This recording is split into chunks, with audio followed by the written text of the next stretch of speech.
Alright, let's talk about a massive YouTube controversy, one that I'm personally involved in actually. This is regarding a video made by Scott Schaefer titled Established Title Scam, YouTube's biggest con, with Mutahar's face in the middle there looking suitably unimpressed. But this is a problem because two of my channels have been sponsored by established titles in the past. And in fact, Groundline Review spent like all of November heavily sponsored by them. With that said, this video is not going to be straightforward. What's happening here is going to be a lot more complicated than, it's a scam and I got godded by the scam. It's also not a simple case of, hey, that YouTuber was lying about the scam he said was a scam. The truth is somewhere unfortunately in between, which is great because it means I get to piss off everyone equally. What I will say at the outset is that this is a very, very good lesson in why you shouldn't just believe what some guy tells you on the internet. Because a lot of what Scott says in this video is misleading, assumptive, and on one very important occasion, blatantly false. With that said, the overall intention of this video is still, look, I don't want to use the word correct, but I believe that Scott's heart is in the right place. Because this is something that needed to be brought to light. So let's get into the situation. Established Titles is a company that sells souvenir plots of land, stating that it's based on a historic Scottish custom of landowners being referred to as lords, lairds, and ladies. The other key thing about Established Titles is that they claim to plant a tree with every order and work with two specific charities to achieve this. That is the part that I'm most concerned with. We'll get into the whole land and titles thing later, but the reason why I chose to work with Established Titles was because of this charity initiative. And if they weren't doing that, then this would be 100% a scam. Scott's video makes a very bold claim that there is no evidence that Established Titles has ever donated to one of these charities to make good on the tree promise. And to quote Scott's exact words, they have never provided any evidence that they are actually donating money to back up their claims. So basically, you have to take the company's word that they are really donating money to plant trees, which I find somewhat amusing, because the entire premise of this video is about YouTubers not having done their research before deciding to work with Established Titles. But here Scott himself seems to have failed to do some very simple Googling, because one of those charities, Trees for the Future, lists Established Titles as a partner and actually keeps track of how many trees have been planted with them, which in this case is over 2 million. So the accusation here would need to be that the actual charity itself is lying about the trees. And given that they have a near perfect rating specifically for accountability and transparency, I'm gonna go ahead and say that the charity probably isn't lying. And furthermore, Established Titles has also signed the UK Woodlands Charter to plant 35 million trees by 2050, and also in October they ran a conservation charity day at a primary school just outside of Edinburgh. The argument then probably turns to, well, they're not doing enough for the trees, but that's not the point. Scott said that there was no evidence. The evidence is most certainly out there. Scott just either didn't look for it, or he found it and deliberately decided not to include it. Alright, sorry, I had to get that out of the way right at the beginning because it's a pretty damning accusation. And I honestly find it very disingenuous that Scott neglected to mention this very easily accessible information. Because I've been getting flooded with DMs, emails, and YouTube comments stating that Established Titles do not make good on their charity promises, with the only evidence being that this guy on the internet told me so. Just because someone says something in a YouTube video doesn't make it true. So with the whole charity scam debunked, let's get into the real issue with Established Titles, because there are actual issues. Aside from the charity pledge, the two main selling points are the souvenir plot of land and the lord or lady title. A lot of people seem to be quite legitimately upset that buying a title pack does not actually make you a legal landowner of that plot in Scotland. And this is definitely where I need to apologize. If any of you were misled into thinking that by me, then that is my mistake. I never saw Established Titles that way because I'm very familiar with that sort of initiative. You know, it's like buying the rights to name a star or a space on the moon or an animal. These sorts of things aren't literal and legally binding. They're often just a glorified way of donating to a good cause. And I should say this is where Established Titles is very much in a gray area because it itself is not a charity. It's a for-profit business that works with charities. So in terms of cost efficiency, if you really felt passionate about preserving the Scottish woodlands, then you probably wouldn't go through this. You would just donate directly. I thought I personally made it very clear that this plot of land was nothing but a novelty, because not only did I get a title in the name of my dog for use in the ads, I actually got a title for my dog's fictional evil persona, Don Quixote Dog Flamingo. So maybe I was being too subtle, but in my mind, I didn't think that anybody would believe that you could legally buy land in a foreign country for a fictional dog. It just wasn't something that crossed my mind. However, I can understand how this impression was conveyed in other YouTuber sponsorships though, because in most of those, they seem to have gotten the title for themselves, which could be quite misleading if not spelled out very obviously afterwards what Established Titles actually is. Again though, I profusely apologize if I misled any of you, because in the end, it was my decision to platform Established Titles, and I do you accept full responsibility. The bigger problem comes from the title supposedly granted by these souvenir plots. And here's a bit of behind the scenes action. Established Titles was very specific about how to phrase this section. What we were supposed to say is that it allows you to officially change your name to Lord, Laird, or Lady. That wording is very important because in the brief for the integration, they specifically state not to use the word legally. They also warn you not to use examples like passports or driver's license, basically any kind of,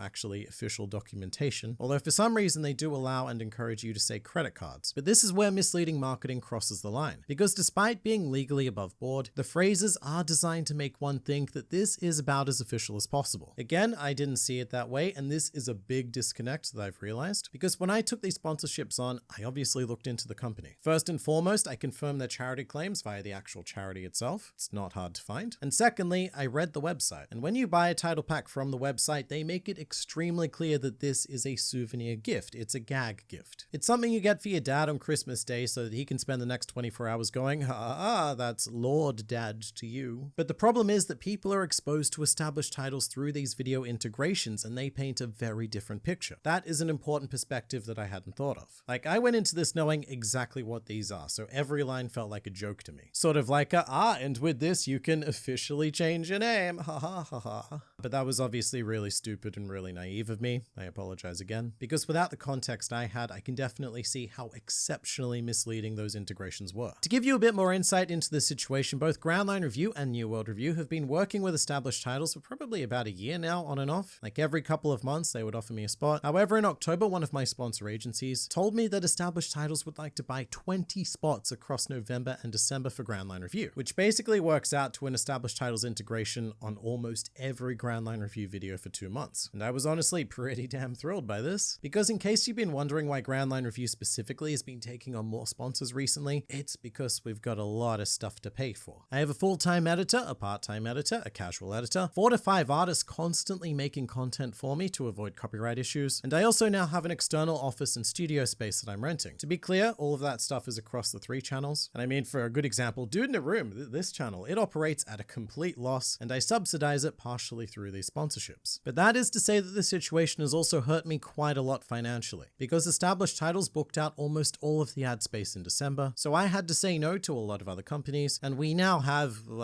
next to nothing. So the good news is, as a viewer, Groundline Review videos will be pretty much completely sponsor-free in December. But as a result of my admittedly poor judgment, not only have I potentially misled some of you, but I've also quite financially shot myself in the dick. Because to be clear, we are no longer working with established titles. I definitely don't think they're a scam, but they've definitely crossed the line of misleading. To be completely honest, I wouldn't rule out working with them again in the future, but they would need to be 100% transparent about exactly what this product is. I think they need to really lean into the novelty aspect and not give the appearance of anything official whatsoever. Because the problem here is that there was a huge disconnect between the YouTube integrations and the product itself, which inevitably led to an understandable misunderstanding. The product itself is fine in my opinion. It just needs to be advertised in a more blatantly honest way. Now, let's talk about China. Bet you weren't expecting that. Another big thing to come out of Scott's video was the assertion that Established Titles founder wasn't based in Scotland and is instead based in Hong Kong, as is the company itself. And I'm going to quote Scott exactly here because it's quite important. These companies are based out of Hong Kong, so China basically. And I think it's very interesting that these companies are based out of a country that has very lax business laws. Now, I want to be very careful here because I'm no geopolitical expert, but what I do know is that Hong Kong was colonized by Britain up until the late 90s, and that their system of government, as a result of said colonization, is much closer to that of the UK than it is China. I mean, the whole China-Hong Kong principle is one country, 2 systems. And look, I'll admit, I don't personally know how lax Hong Kong business laws are, but I suspect that neither does Scott. Because the very assertion that Hong Kong is basically China, in the sense of a legal system, is quite possibly one of the stupidest things anyone has ever said in a YouTube video.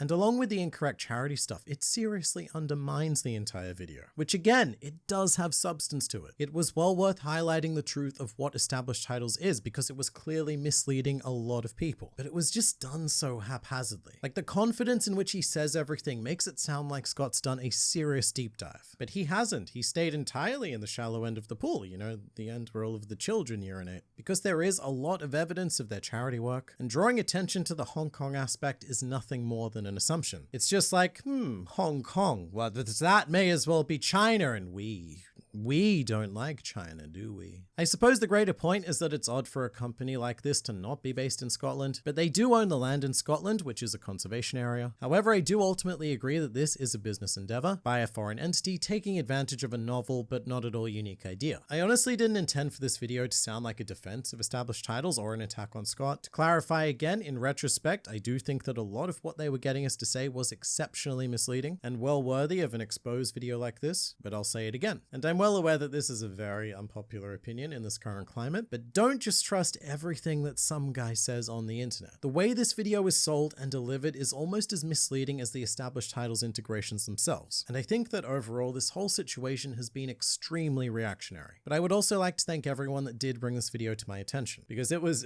literally hundreds of you. But I wanted to thank you guys because you were just amazing in how you dealt with this. Like, weirdly enough, almost nobody bombarded me with anger. It was mostly like hey, I saw this video and just wanted to make you aware. Love the content, by the way. That was the vast majority of the messages I got. And I think that shows just how amazing this fictional pirate-based community is. You guys didn't jump to conclusions. There was no toxicity. It was all just genuinely wanting to help. And I greatly appreciate that. So I hope that this video answered all of your questions, and if you've got more, then leave them in the comments.